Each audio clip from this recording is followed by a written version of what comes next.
me now. I think I'll tidy up the house with magic. Don't be nasty, don't be mean, just be very nice and clean. It always starts the same way. Red velvet, a hush, and that playful tug of the ear. A living room becomes a theater, a family becomes an audience, and one woman in a simple gown turns America's ordinary week into something bright. We remember the music, the sketches, the way laughter felt like medicine you didn't have to swallow. We remember her voice, warm as a hand on your shoulder, and the way her eyes said, "We're in this together." For decades, Carol Burnett didn't just host a show. She hosted us, invited us in, and made it safe to laugh again. But there's another door on that stage, the one that doesn't open to applause. Behind it lives a different kind of story. A child who learned to survive before she learned to dream. A young artist carried by the kindness of strangers. A mother who loved through the worst nights a mother can know. If the spotlight revealed her timing, the shadows revealed her courage. And now, at 92, when most legends let the curtain fall and fade into memory, Carol's life speaks even more softly and somehow more powerfully than ever. This isn't a tabloid tale.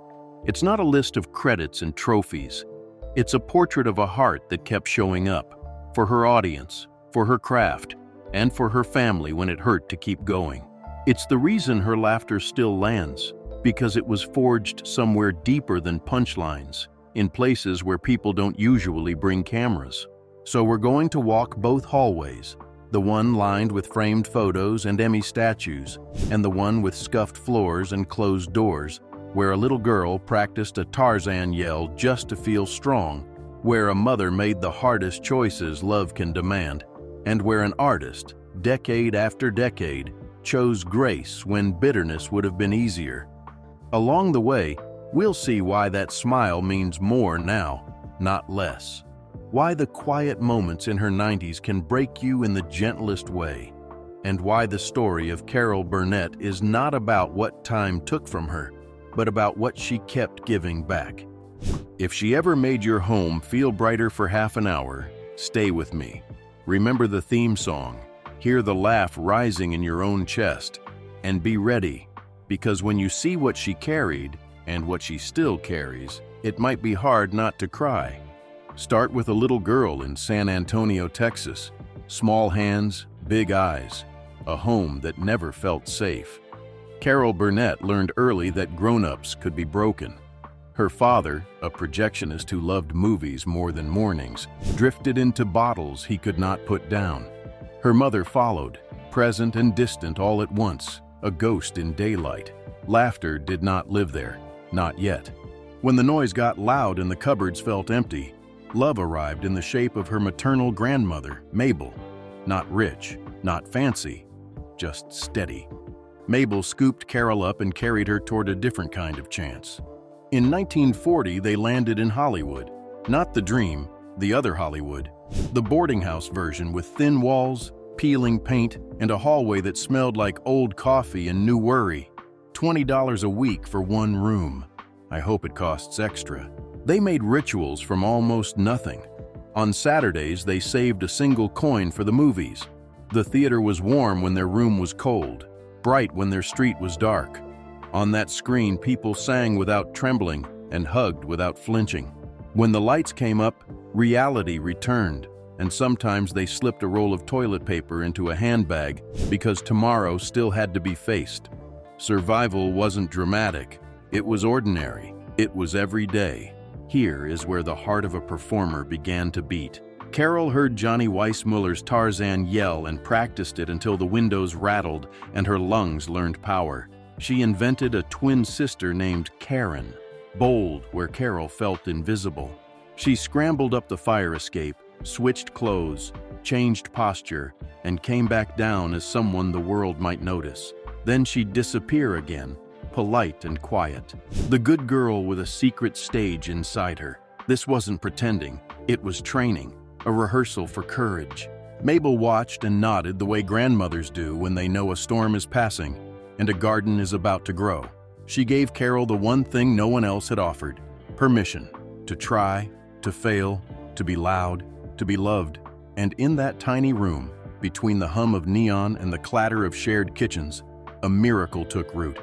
No agent, no applause, no spotlight, just a child turning hunger into imagination, fear into breath, and a borrowed movie ticket into a map out of the dark. The first miracle was only $50, not a fortune, not a spotlight, just the exact sum between a door and a dead end. Carol had set her sights on UCLA, chasing her mother's abandoned dream of the written word. Journalism felt safe, respectable, a way to make meaning without asking to be seen. But tuition papers don't care about yearning. They ask for numbers. She didn't have them. Then someone, never named, never claimed, quietly put $50 in her path. No strings, no lecture, just belief, handed to a girl who had mostly had to borrow it. "He believed in me before I did," she'd say later. It sounds small from a distance. Up close, it was oxygen. UCLA didn't unfold the way she imagined. A required drama class tugged at the hem of her plan and didn't let go. The first day, she stepped in apologetically, as if she'd wandered into the wrong house.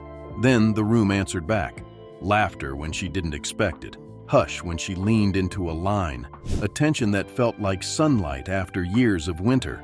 A professor pulled her aside. "Don't ignore that. It wasn't a compliment. It was a direction." She switched majors, heart pounding, and with that one choice, her compass reoriented from acceptable to alive. The second miracle came with rules. At a party explaining she couldn't afford New York, a stranger, older, wealthy, a shipbuilder by trade, offered the impossible, $1,000 for her, $1,000 for her boyfriend. 3 conditions: keep his name secret, use the money only for a career, and if you succeed, help someone else. She said yes to all 3. It wasn't a windfall, it was a vow. New York did not welcome them with trumpets. The money thinned fast. The rehearsal club gave them bunks and a bathroom line that doubled as a support group. Carol worked nights as a hat check girl, collected blisters and rejection slips, and learned the city by the sound of its subways and the weight of its winter. When doubt got loud, a radio announced a hurricane named Carol marching up the coast. She took it as a wink from the universe. Don't run. Days blurred into auditions. A silly number here, a chorus part there, laughter that sounded like opportunity. She wasn't made yet. She was becoming, on $10 and grit, on calloused feet and borrowed costumes, on the faith of 2 strangers and the echo of a professor's quiet command. Don't ignore that. She wouldn't. Not now, not ever. It started with a joke no one thought mattered. In a cramped rehearsal room, sweat on the walls and hope on credit, Carol picked up a satirical ballad about the least romantic subject imaginable: Secretary of State John Foster Dulles. The number was supposed to be filler, a wink between more respectable songs. But Carol didn't throw it away. She treated it like Shakespeare in a clown nose, sold the bit with straight-faced sincerity until the absurd turned luminous. The audience didn't just laugh, they roared. That roar carried. Producers took notice. One appearance became 2, then a chain reaction of doors, Jack Parr's couch, Ed Sullivan's stage, television's wide open eye. Every spot felt like walking a tightrope without a net. And somehow, that's where she learned balance. Timing, breath, the alchemy of turning nerves into charm. Between bookings, she kept doing the small things right. Say the line clean, listen harder than you speak, let the audience find themselves in the joke. Then came a princess who didn't behave. Once Upon a Mattress cast Carol as Winifred the Woebegone, a muddy, unapologetic heroine who sang too loud and loved too honestly. Off-Broadway cracked first, then Broadway broke open. Carol's lead didn't look like anyone else's. No powdered elegance, no porcelain. She was kinetic and human, all elbows and heart. A new dialect of funny that critics couldn't categorize and audiences couldn't get enough of. The Tony nod confirmed what the laughter had already certified. This wasn't luck. It was a craft. Yet the real revolution was still a contract clause away. Buried in her CBS deal was a promise she refused to let the network forget: the right to build a variety show. Executives pitched safer roads. How about a tidy little sitcom? But she knew what she wanted: sketches, songs, pratfalls, pathos, a weekly playground where the country could come to breathe. She said yes to the risk and no to the box. When the Carol Burnett show premiered, it felt like someone had finally remembered to turn on the porch light for America. Costumes rustled, curtains sighed, and a woman who had once practiced the Tarzan yell to feel strong now invited 30 million people to share a laugh that didn't talk down to them. The miracle wasn't scale, it was sincerity. She wasn't performing at the audience, she was performing with them, letting nonsense hold hands with truth until both felt like home. A perfect sketch looks effortless. What you don't see are the splinters it leaves behind. Pressure is a quiet guest on a hit show. It slips in with the applause and sits beside every rewrite. By the 7th season, the family that built laughter together was carrying the weight of staying brilliant on cue. Harvey Korman, the elegant counterweight to Carol's hurricane energy, began to drift. Rehearsals that once felt like play turned brittle. There were days when the jokes landed cold and the room felt colder. A snapped remark here, a closed door there, and suddenly a partnership that had made America howl was fraying at the edges. Carol did what leaders do. She knocked anyway. She asked the question no one wanted to ask: what's really wrong? The answer hurt: I'm not happy here. And the moment that followed hurt more. She let him go. It wasn't spite. It was stewardship. Someone had to protect the tone, the crew, the fragile chemistry that made live TV feel like lightning in a bottle.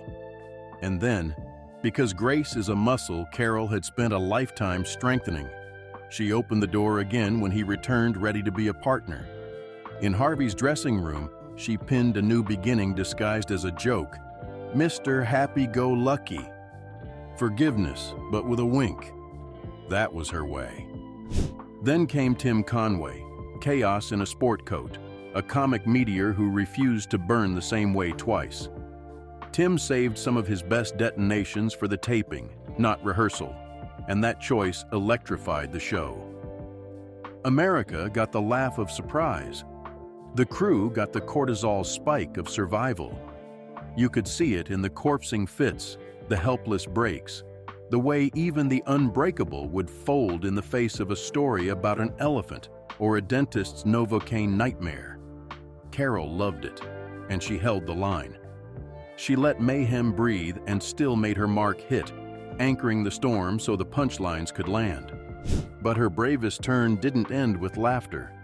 In the family sketches, as Eunice, Carol put away the sparkle and stepped into the ache. The voice pitched higher, the smile pulled tight, the dreams too big for a cramped living room. And then the night they stripped the comedy out and left the nerve exposed. Eunice on a talent show, judged and dismissed. Carol didn't chase a giggle. She chased the truth. The studio went silent. Tears moved where laughs usually lived. It wasn't the show's usual promise to help you forget your troubles. It was a reminder that comedy has a heartbeat, and sometimes it pounds. Holding that balance between delight and devastation, between a co-star's storm and a crew's sanity, was the tax on her genius. Carol paid it with kindness no one saw on camera. A tissue slipped into a shaking hand, a compliment offered to a guest who thought they'd blown it, a final rewrite that gave someone else the laugh line. The sketches were costumes. The leadership was not. Under the lights, she was the sun. Offstage, she learned how to use gravity. When the music fades and the red curtains settle, what remains isn't the gag that landed or the pratfall that killed. It's the feeling, the warmth of a living room that turned into a theater, the sense that for half an hour a week, the world was kinder, because a woman chose to meet it with grace. Carol Burnett's story is the long road to that feeling, born from scarcity, buoyed by small miracles, expanded by craft, and tempered in the private fires that never make the blooper reel. At 92, the miracle isn't that she is still here. It's how she is here. Soft-spoken, precise, present. A life calibrated around what matters. The people she loves, the work that still calls when it's worthy, the quiet that follows a lifetime of noise. She carries losses that would have ended other stories. She chose again and again not to end.